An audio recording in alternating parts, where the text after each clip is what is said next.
Before we break down today's Alabama football report, I want to hear from you guys in the comment section. Shout out your city for me. I think we'll see plenty of cities in Alabama, but wherever you're from, let us know in the comment section. We'd love to learn more about you guys and get to know you a little bit better on a more personal level. So shout out your city for me in the comments section.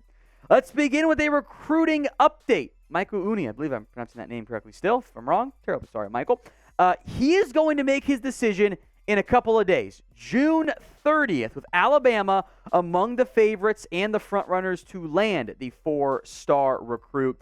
Now, I will make note at the beginning here. There has been plenty of buzz, and if you trust the recruiting ranking crystal balls or predictors or whatever, Michigan appears to be the leader for Michael Uini here. We'll see if that ends up being accurate. It is recruiting. It is kids. Sometimes they surprise. Sometimes they don't. He took 5 official visits over the course of the last month to Alabama, Clemson, Florida, Georgia, and to Michigan. Now, he has already announced his top 3.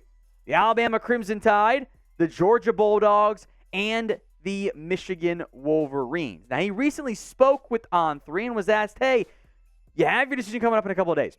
Do you know what you're going to go?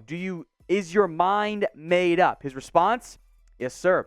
I'm looking for development and life after football, education, and support, like spiritually, physically, and mentally. Also, the family atmosphere. Now, that quote was from Michael Uini. The next one was why he has Alabama as a finalist. Remember what he just said? And keep this next part in mind. It was everything, really. The coaching staff, the support, the connection between coaches and players, education-wise and football-wise, the life after football programs, them teaching you skills to learn and to manage so that if football doesn't work out, you have a degree or your other life skills to fall back on and be successful in life. That quote is almost exactly what Michael had said about why he had picked a team that is, of course, still not publicly announced. So I am reading between the lines. Maybe it's why Bama's a finalist, but those quotes align up pretty well. Those of you who don't know, Michael, we spent some time on him in the past here on the show. He's the number 127 overall recruit. He's a 4-star, the number 8 offensive tackle. Actually hails from Texas, by the way. He's the number 25 player from the state, but also worth mentioning, none of his finalists are actually in the state. So he's going out of state no matter what here. We will see in a couple of days if Alabama ends up landing him. So get your predictions in. Maybe one last chance to land a recruit in June, a month that I thought was going to be great for the Crimson Tide, and now I suspect July will actually end up being the additional commitment months, but we'll find out what happens here soon. So get your predictions in for me. Will Alabama end up landing Michael Uini? Y for yes, N for no. It is the pinned comment on today's video. So if that ad happens to play here on YouTube, that's fine. Ignore the ad. Nobody cares. Head down there and go vote what you think ends up happening on June 30th. Y for yes, N for no. Let's go to 5 sleeper players now for the Alabama Crimson Tide. Now, this comes to us from On3. They laid out 5. Their exact terminology was lesser-known players, which I view as sleepers. I think that's kind of the same, and it's a more condensed phrase, so we'll treat it that way. First up on their list, Emmanuel Henderson, who we did spend some time on in our wide receiver room breakdown. Don't mind his inclusion on here at all. It is going to be a competitive bunch for playing time with Corey Brooks, Jermaine Burton, Isaiah Bond, Malik Benson, the JUCO recruit, Kendrick Law, the other young player, plus Kobe Prentice. So there's a lot of bodies at the Alabama wide receiver room, but maybe Henderson, a converted back, can emerge this year. Tight end Danny Lewis is next up, and I like his inclusion on this list, in large part from what he did in the spring, with C.J. Dupree kind of adjusting to time in Alabama, some injuries at others in the room. It was Danny Lewis who got a bunch of run with the first team, most noticeably in the spring game, where he caught all 4 targets for 30 yards. I do think Alabama will utilize tight ends more this year. Danny Lewis is absolutely a great name to include on this list. Now, we won't go more in depth on him because we'll save that for a future video. We've done the quarterback, running back, and wide receiver room breakdowns. Next up is the tight end room breakdown. So we'll have that coming up at some point this week, barring a bunch of crazy news on Alabama. So make sure you guys are subscribed so you don't miss out. Earl Little II, next up here, the defensive back. Now, I'm curious where he ends up playing. Does he get run at nickel, maybe some safety? I think there's some overlap in his potential role there. Bama's brought in some transfers. Little got some safety, some nickel run. He is an under-the-radar name, I think, in a pretty strong. So I just went with all the love, understandably going to guys like Kool-Aid McKinstry, going to guys like Malachi Moore, going to Caleb Downs, the five-star freshman. Little was a recruit last year in 2022. Didn't really do anything this past year, which is okay. But he was just out to the top 100. Listed as a cornerback, number 12 overall, and at that position, I should say, and number 16 in the state of Florida. He was a 4-star. Good name to monitor as a lesser-known or sleeper. The next player on this list, I'm not sure I agree with. Not because only he's good. It's Kadyn Proctor, who was the number 1 offensive tackle in this last recruiting cycle. He's a true freshman this year and could very well, whether it's week 1 or week 7, emerge as the starter at left tackle. I think putting him on the lesser-known player list is probably cheating a little bit. Like, he's a 5-star, top 10 recruit, number 1 offensive tackle.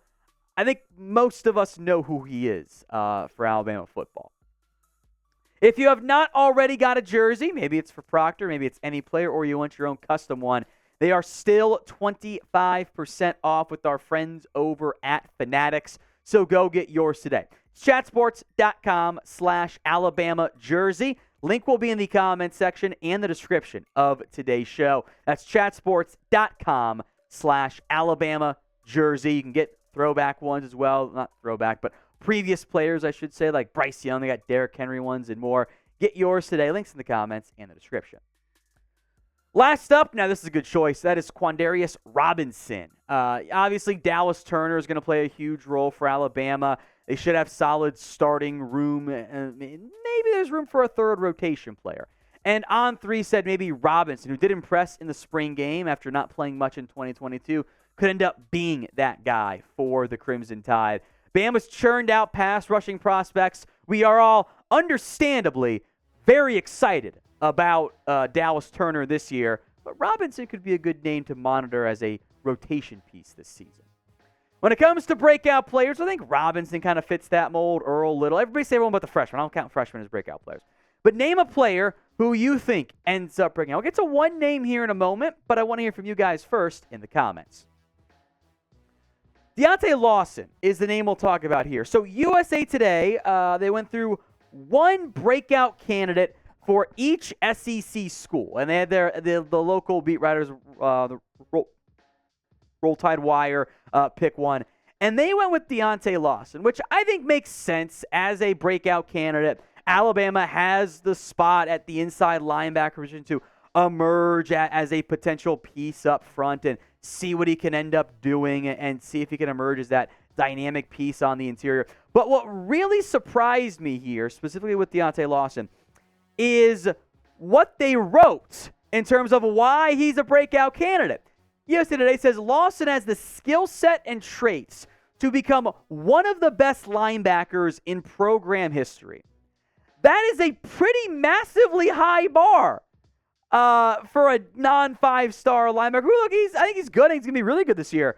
But we're talking about the Reuben Fosters, the Rolando McClains, guys that were top 10 talents entering the NFL, guys that were All-Americans. I think that is maybe too high of expectations to place on Lawson entering his redshirt sophomore year. Frankly, if he becomes impact starter, I'm going to be happy with that growth and development. I think putting on the greatest ever, one of the greatest ever do it at the position is probably asking for too much, and I think setting up some unrealistic expectations. Look, I like Lawson. Do not get me wrong. I think there were flashes last year for Alabama. The 4 pass breakups, certainly valuable there.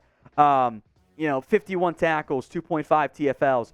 But when we're starting to throw around, he could be among the best to ever do it at linebacker, and then he ends up being only like a really good starter, like, first or second team All-SEC. Let's just say he's second team All-SEC. That's a great outcome. But when we're hyping up best ever or among the best ever, I think we set ourselves up for disappointment, even if the results are actually very good.